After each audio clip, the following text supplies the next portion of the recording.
इसलिए कम किया गया है कि जनता के ऊपर कुछ प्रेशर या बोझ ना पड़े।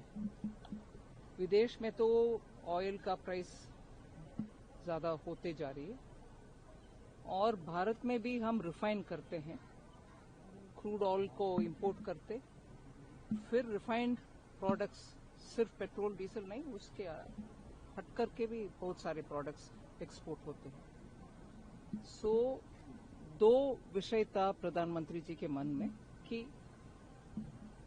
जनता को डीजल या पेट्रोल दाम बढ़ना नहीं है।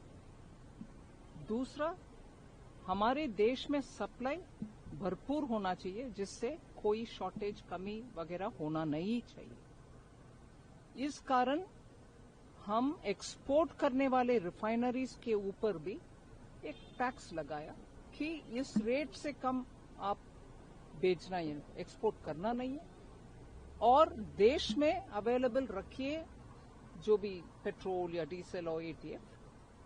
सो सप्लाई भरपूर रहने के लिए रिफाइनरीज के ऊपर, और सप्लाई कितने भी दाम हो उधर सरकार हमारे ऊपर रेट का बर्डन लेगी, उस बोझ को उठाएगी और जनता के ऊपर प्राइस नहीं बढ़ेगी।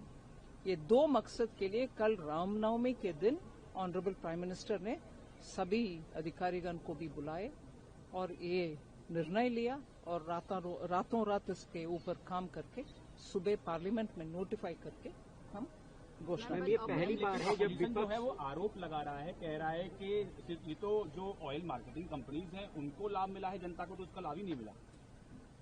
अगर ऑयल मार्केटिंग कंपनीज को ये सपोर्ट नहीं मिलता, जनता को ज्यादा प्राइस देना पड़ेगा हर 1 लीटर पेट्रोल के लिए या हर 1 लीटर डीजल के लिए।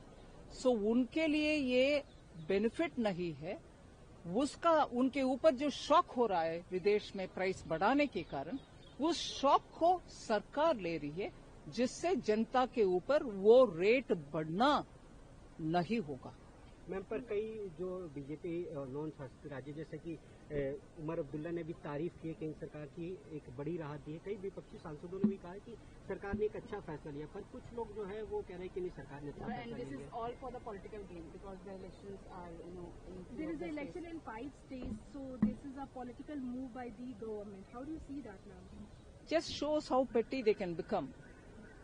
इससे नीचापन दिखाने के लिए मुझे कुछ और रास्ता दिखता नहीं है। नीचे आप होना चाहते हो तो इसी रास्ते पर होएंगे, इसीलिए ये से बयान आ रहा है। जनता का राहत दिलाने वाले बात में भी राजनीति, शर्मनाक बात है।